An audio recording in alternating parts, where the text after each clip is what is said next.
Most of my analysis comes from just living, right? I'm born and raised in Buffalo. I know people. I know the typical Buffalo story. This is the third poorest city of its size in the nation, and I've experienced a lot of the challenges that most Buffalonians have. So if somebody says, why are you qualified to be the mayor of the city of Buffalo, what do you say? I have the pulse of the people. I have faced many challenges. I have risen to the occasion. I have experienced not only as a working class person, mother, registered nurse, nonprofit executive, advocate, policy writer, coalition builder. I have a long history of doing the work that matters to everyday people in Buffalo. What made you want to go from being a registered nurse, which is so vital today, to wanting to get into the political game and become mayor of the city? I think the moment hit me when I was a school nurse. Um, a lot of children came to see me not because they were physically ill, but because they were tired, because they were experiencing community violence, because they were victims of a system that perpetuated concentrated poverty and disadvantage. There was a group of sisters who had lice, and I called the mom and I said, you have to pick them up, but it's okay. Just take them home, shampoo them really good. I'll check them tomorrow and they'll be good to go. And she said, well, they'll be back to school on Monday because I don't get paid until Friday. And this was a Tuesday. So these were girls who were bright students that were going to miss 3 days of school because their mother couldn't afford a $5 bottle of shampoo. I knew then that even though I valued deeply my position as a nurse, my purpose is to do more, to work on a broader scale, to impact people where it really matters, and that is at the community level. So let's talk about being at the community level and what you did for the Fruit Belt. What do you feel that you did that really helped this neighborhood right outside of where we are in this building?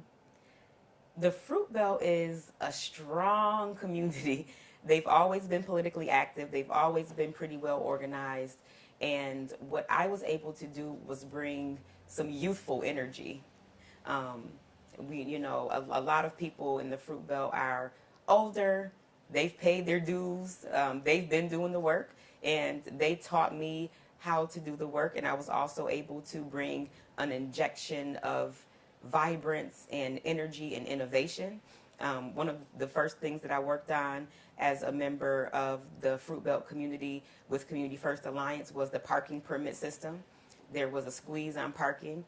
12,000 people are traveling to that neighborhood to visit the medical campus, and the people who lived there didn't have space to park. So And you were living there at the time. I was living there at the time. So we worked with our partners in city and state government to be able to have a first of its kind in the state parking permit system for residents of the Fruit Belt neighborhood. How do you make Buffalo better? With co-governance, with being real, with listening to people and acting on the concerns of people. I believe that the people closest to the problem are closest to the solution. And there are so many great ideas from the community level, and the thing that is often lacking is cooperation from our city government and the resources to get it done. And when you talk about co-governance, and then we have the mayor of the city of Buffalo, Byron Brown, what has he done that has not worked that you need to correct? Our top-down strategy is not working for working people. The school of thought that a rising tide lifts all boats affects working people in such that if you don't have a boat, you're likely to drown. And there are many people who see a rising tide and they don't have boats and they are afraid of drowning. So I want to put resources at the ground level, increase opportunities for entrepreneurship, home ownership, provide relief to small hometown landlords and small business owners, and raise the floor. We want to build boats. so that more people are able to enjoy in what we're calling the Renaissance of Buffalo. You talk about democratic socialist. Is it really a democratic socialist, or is it radical liberal? What I would like to stress is that the first word in democratic socialist is Democrat. I am the endorsed Democratic candidate for mayor of Buffalo. I have been a registered Democrat since I was able to vote. My policies prioritize people in the same way that some of our favorite Americans have, like FDR, like MLK, like Bernie Sanders. So when I say democratic socialist, the easiest way to explain it is that I am going to put people over profits. But some would say, there are the critics out there, when they hear that, they think, oh, she wants to give SNAP benefits to everybody. Here we go with making us more of a welfare community. How do you respond to that mentality and those thoughts that are out there? Is there a person in this world that truly believes that people don't deserve food? We have subscribed to a myth of rugged individualism that doesn't work for the majority of Americans or Buffalonians. How can we accept a person working 40 hours a week and then having to go stand in line to get SNAP benefits?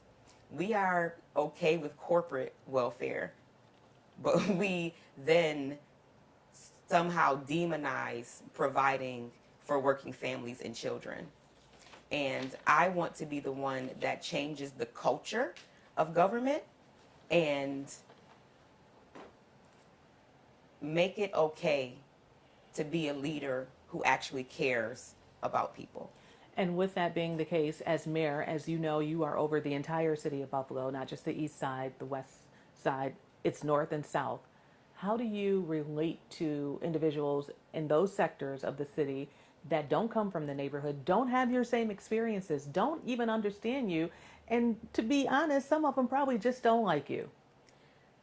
Claudine, my strongest support, where I won the most precincts, was on the west side and in North Buffalo. So what do you say to people who say you don't relate? On doors and on the phones, overwhelmingly, even people who are well-to-do said, what are you going to do about the east side? We are at a time nationally and locally where there is a reckoning, where we are having conversations about social, racial, and economic justice. And I think that even for people who are more affluent, they are now realizing that there is an injustice. There has been multiple injustices that now we have to face head on. And the way to advance our city and our society is not by pretending that we don't have problems. It's by having the difficult conversations, acknowledging it, and then working together to tackle those challenges and face them head on. Remember last year when we talked in MLK Park, one of the things you said was about being black in Buffalo. Sometimes it's like being at a barbecue and all these cop cars are just rolling up. There's no peace. How would you, as mayor of the city of Buffalo, bring about peace, especially when there is that concern about police? That is a loaded question. But a necessary question, right? Is. I mean, it's real. I have 4 sons. And every day I am afraid that if they are not the victim of violence at the hands of the police, it's going to be at the hands of one of their peers. The policing issue and community violence is complex.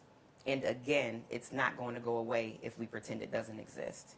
We need community members who have been able to overcome the street life to go back and mentor our young people. We have to provide them with opportunities and resources. The best way to stop violent crime is with a decent living wage job and upward social mobility. And the best way for our police officers to do a good job of serving our community is having them be members of our community, is having the accountability and transparency that rebuilds the trust and the actual relationship, so that when people need help, they feel comfortable calling the police and know that they are going to be served when they arrive in a timely manner. Restorative justice programs, some say they work, some say they don't work. Do you believe they work, and is that what you really want to put in place in Buffalo as you look at not defunding the police, right? Because that's been the buzzword, defund the police, but reallocating resources. Is that how you want to phrase it now? Reallocate resources as opposed to defund? Defund is just that. It's a buzzword, right? It doesn't have much meaning to people who are not a part of social justice movements, and it sounds really scary, as if there's some effort to cut jobs. What that actually means is that we are going to alleviate police officers of being the solution to all of our societal woes that are really a result of slashing social programs and safety net services, right? Police officers are not mental health providers. They should not be serving as homeless outreach. So I believe very deeply in restorative justice, and I also know that it takes a lot of work and cooperation to get there, and there needs to be a person who can relate to both the community, who is willing to work with rank and file officers, and who is willing to work with the police union, and even up to state level, to make sure that we are having a transparent, accountable, and community-centered police force, as well as a community that has the resources necessary to reimagine public safety. There has been a lot of concern that policing in Western New York, traffic stops are just a deterrent to lock them up. Is that something you want to stop? It's ineffective.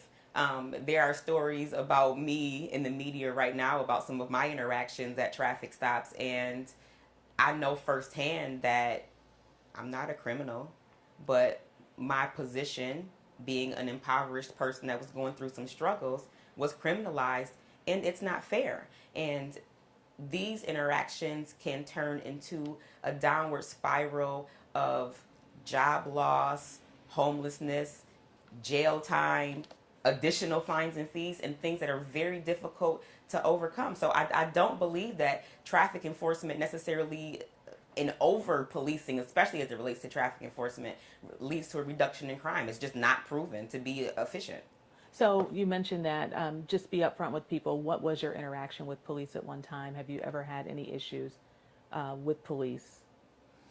This was during a time when strike force was still active. I was caught in a pop-up. Well, they have the traffic stops, right? It was a traffic stop, but I don't know why the name of it is escaping me right now. But I know what you're talking right, about. Right. And I think my inspection or my registration was suspended, and rather than giving me a ticket for that, he chose to give me tickets for everything from my tire tread being too low to my license plate being dirty. And, you know, being a poor person and having 10 traffic tickets amounting to $600 is a big deal, right? I eventually was able to plead it down to a parking violation, but that's just proof that a lot of these tickets are being written as revenue generators and is not actually doing anything to keep our community safe. And do you... Checkpoint. Checkpoint, right. The traffic checkpoints, right. We reported on them all the time. Where was it? Was it around Bailey? It was on Bailey. Yeah. And that seemed to be the center, right? It was happening right on the east side. You didn't hear about traffic stops in all areas of Western New York. And so you got caught up in it. It happened where it impacted the most poor people and the most people of color. And, you know, thanks to some great storytelling and the help of people like you, we got that ended, right? And now we're seeing it morph into different forms. And, you know, I am appreciative of the Fair Fines and Fees Coalition and Senator Kennedy, who is now making steps to make sure that licenses are not suspended for past due fines and fees. And we are looking at this through an economic and racial justice lens. But for a long time in Buffalo, it has not been that way. Do you think, in just a few more topics, do you think as mayor, you can work it out with police? I mean, everybody's not going to like you, right? That's just the way it is in life. Not everybody likes you. I think you put that on the table. So how do you work with them? When I talk about being a nurse at Children's Hospital, I often use that as an example of my ability to work with people that I may not agree with. There were a lot of people that didn't like me when I worked at Children's Hospital. But when it came to saving a life, we had to work together. That is our job. My job as mayor of Buffalo is to save lives and to take care of my people, and I will work with whomever I have to get that done. So I do believe that I can work with police officers in the police union. I believe that I can work with other elected officials and community members to act in the best interest of our community, and that's exactly what I'm going to do. You talk about Children's Hospital and you know how stuff just gets out there. You want to address the fact that people are saying, oh, you worked at Children's and you lost your job. What happened? I resigned. I wasn't fired. I never laid a single hand on a person that's not even in my character. There is a Reddit thread right now that is talking about patients' interactions with me and the care and love that they experienced when I was a nurse at Children's Hospital. And I was nominated for Employee of the Month. When you are a fighter for justice, sometimes you rub people the wrong way. And in any space that I am, I will always speak truth to power, but I will also always be honest, transparent, and diplomatic and do what's in the best interest of the majority of people. And that's exactly why I'm running for mayor. So I'm glad we're addressing it and just putting it on the table and just real talk between two people. So you were not fired, you resigned. Was there a restraining order at any time by someone? There was. You don't have to do anything to a person for them to get a restraining order. There was a person who for some reason felt threatened by me. I'm 5 feet tall. I like to think I'm kind of cute. I don't know why anyone would feel threatened by me. I was going through a very difficult time. I was leaving an abusive marriage and I was living in my car. So when she filed the restraining order, the notice to attend court went to the address of my abuser, and I didn't know. I was out on disability from work, and when I returned, there was a warrant for my arrest. I went to court. I stood before Judge Ogden. I didn't have money for an attorney, and I didn't want to fight. I had just been fighting for the last few months, fighting for my life, and I took an ACD. I just wanted it to go away, and that was the end of my time in the neonatal intensive care unit. And, you know, I have the receipts to prove was that the person who made these allegations, her goal was to get rid of me, and that's what she did. That's when I went and worked in the schools. Anything else that's out there that you want to clear up? The only reason I bring it up is because yesterday we were at the rally, we were at Twitter, we were on Twitter, and people just start posting the most nastiest comments and nastiest pictures. You know exactly what I'm talking about. Just clear it up. It's really unfortunate that people are so mean. I am a human being. I have feelings. I have children who are watching this, and I am running for mayor as an act of love for my community because I see that there is still need. There are some photos out there. You could see more skin on the beach in a bathing suit. I received an overpayment of $300 or so in food stamps. If you've ever gotten food stamps, you know it happens all the time. Mm-hmm. They overpay, they underpay. It's been paid back. The things that are coming out about me regarding my past is not an uncommon thing. And it's not something that says I'm a bad person. It's something that says I'm an average person. Real, resilient, and ready. We didn't choose those words because they sound good. We chose those words because they're true. I'm an actual person that has lived the experiences of a lot of people in Buffalo that can relate to, especially Black women. And I know that life is not fair, and politics is a challenging space to be in, and you have to be brave and bold to take on the establishment, but I'm doing it because I believe that we are ready for change. Good for you for putting it out there. You told the mayor when he said that he was going to have a write-in campaign, you said on our air, game on. So game on, talk about development as we get ready to wrap this up. How you're going to continue development in the city where it's thriving, Canal Side. I know you want to do things for the East Side, clean it up, sidewalks, streets that are just, everybody in this room can attest to driving down a street on the east side of Buffalo and you wonder, do I need an alignment?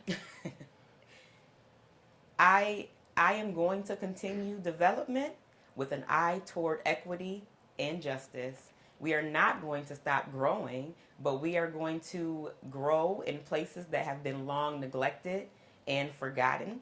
We are going to prioritize the creation and stewardship of affordable housing. We are going to clean up the Buffalo Municipal Housing Authority. We are going to create green jobs. We're going to focus on infrastructure. We're going to close this racial wealth and home ownership gap. And everybody is going to benefit from that. I don't want business owners and developers to be concerned about a Walton administration, because when there is less poverty, there's more wealth to go around. When people have disposable income, when they're able to save and they purchase homes, that's going to increase our tax base. They go out to dinner, that is going to support our local restaurants and businesses.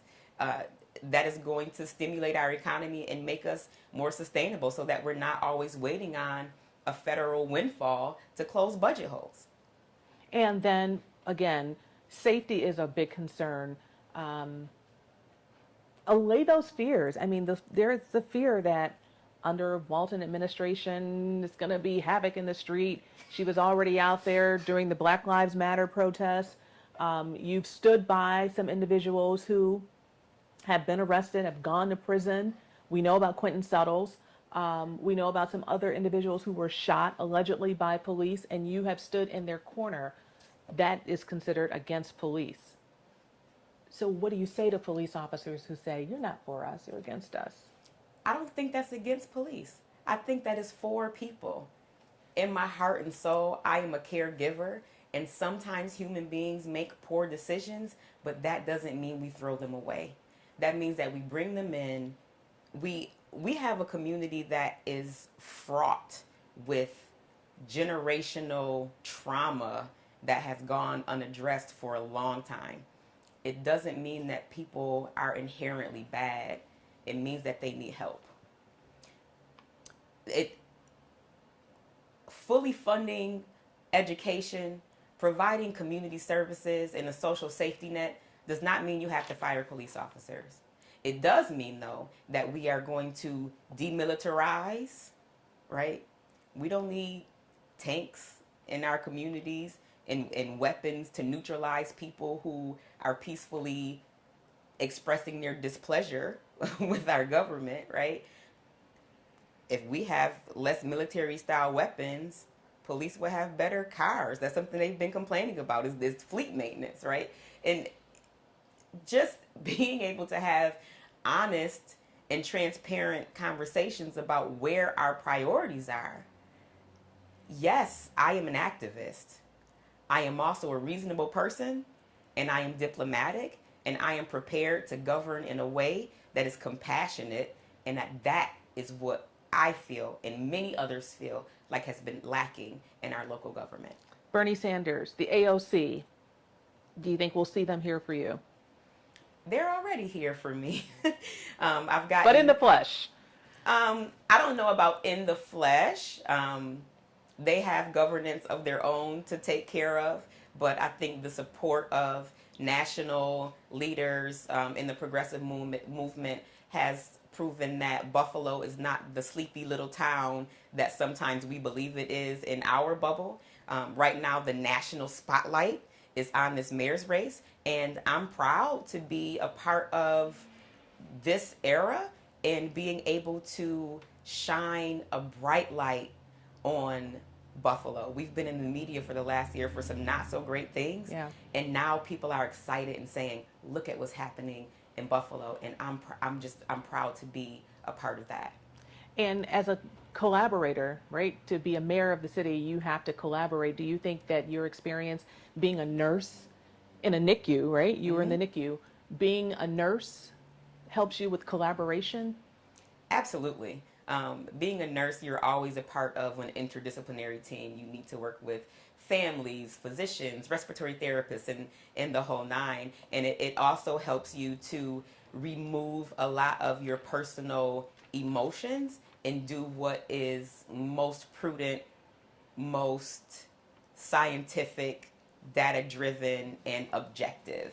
And that is a skill that, can I have found out successfully translate into many sectors, including organizing, including being a nonprofit director and building houses, right? How'd you go from being a registered nurse to building affordable housing? Easy. You see a need, you learn the skills that are necessary, and you rely on people who are experts, and you work with them, and you can do pretty much anything you want. And you now, do you own a home right in the neighborhood, or are you in the fruit belt, or? I'm a renter. Okay. I look forward to buying a home, but again, story of average Buffalo is, especially now, it's very difficult to purchase a home.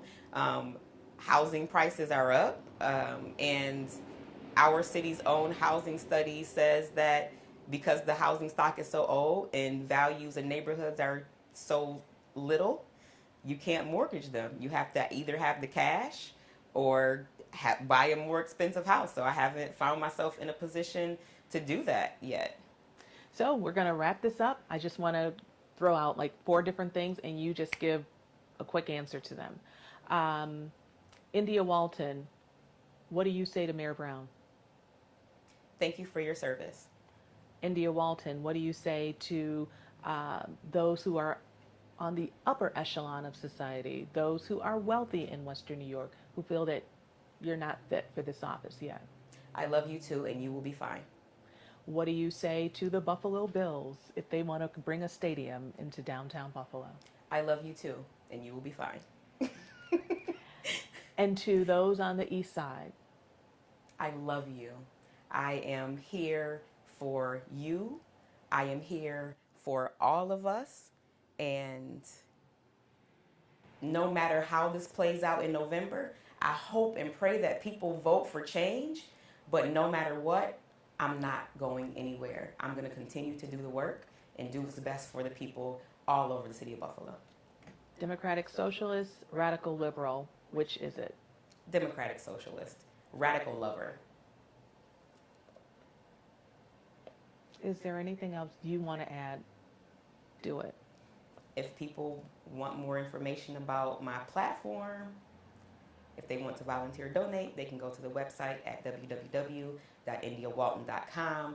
We are gearing up to do a citywide listening tour and talk back to hear in real time and in person the concerns of people, and I will answer. You think you can do this?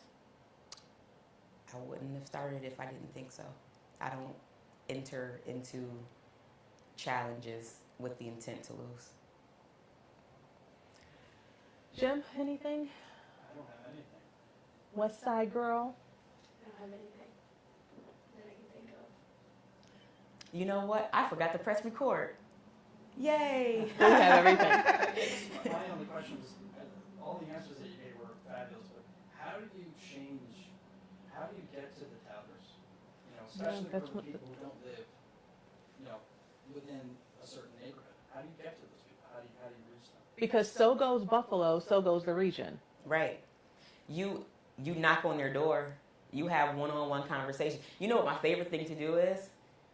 Walk up to people at Panera Bread when they're at the sidewalk cafe, or crash somebody's barbecue at Martin Luther King Park. These are and now that people are beginning to know who I am, mostly because I always wear yellow, but I walk up and people's immediate reaction is one of excitement, because finally somebody's listening. Mm-hmm.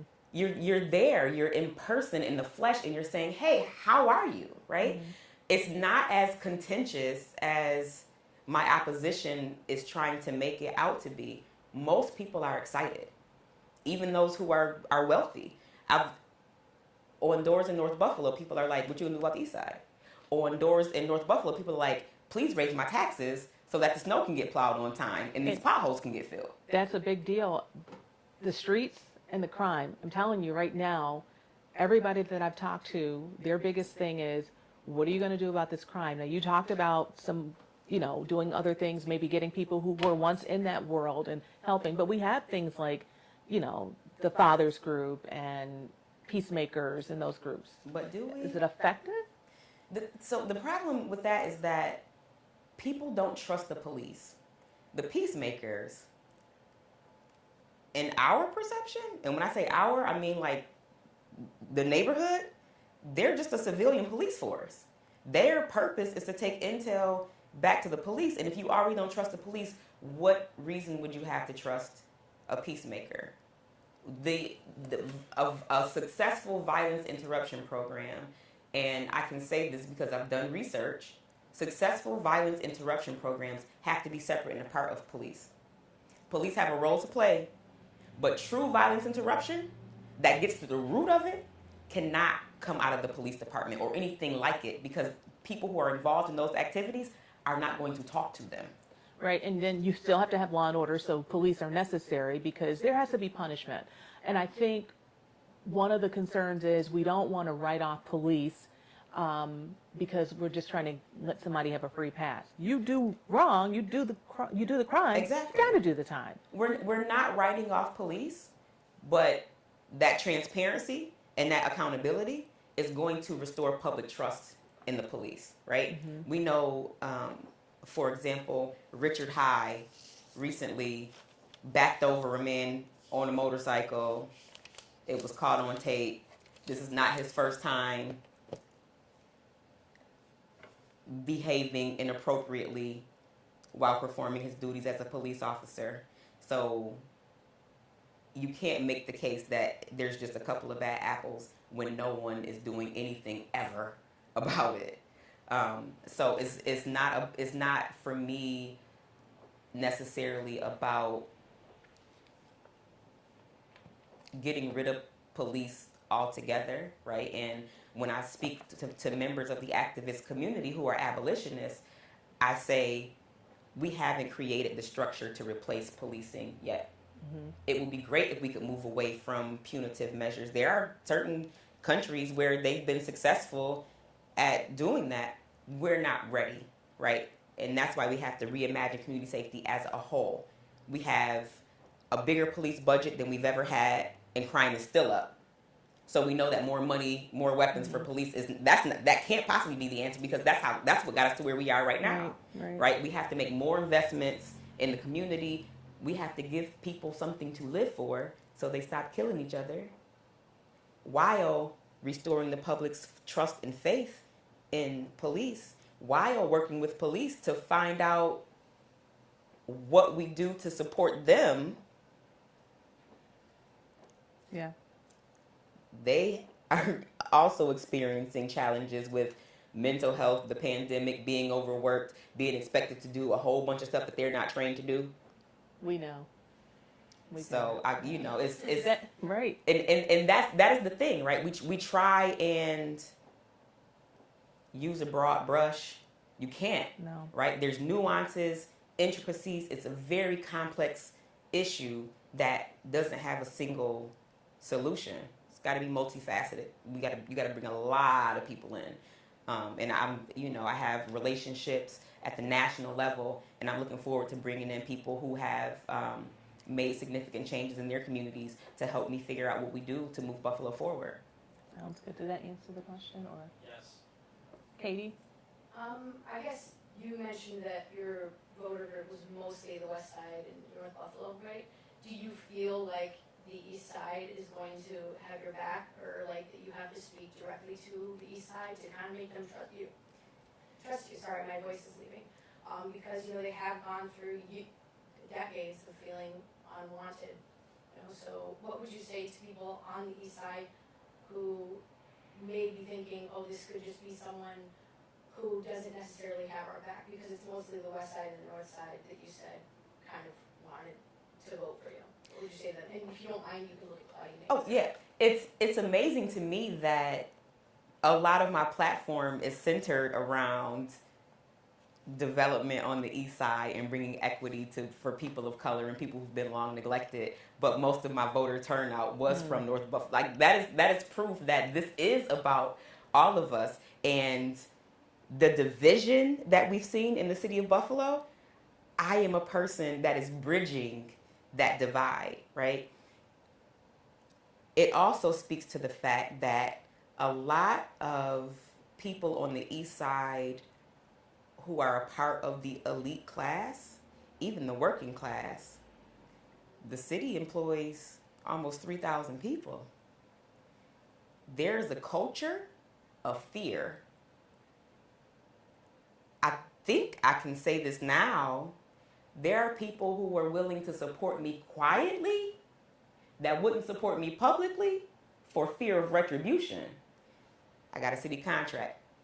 Can't be out in front of this. I work for the city. Can't be out in front of this. I'm going to vote for you, but I can't say I'm going to vote for you because I know that it's going to affect my income and my livelihood. You want to take the fear out of City Hall? I want to take the fear out of City Hall. I want people who work for the city, who contract for the city, to be able to live their values, speak your mind. I expect to be held accountable. If I'm not doing a good job, tell me. Don't be nice to me. The only way you grow and get better is with that type of honesty and accountability. So what I will say to the East Side is I was endorsed by Challenger News. That is a very reliable source of information in our community. And the mothers of our community are coming out in support.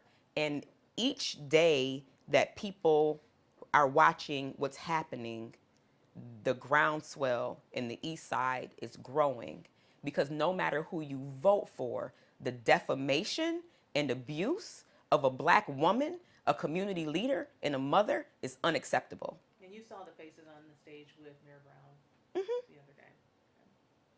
And everyone saw the faces that were behind me, and not a single one of them are being paid.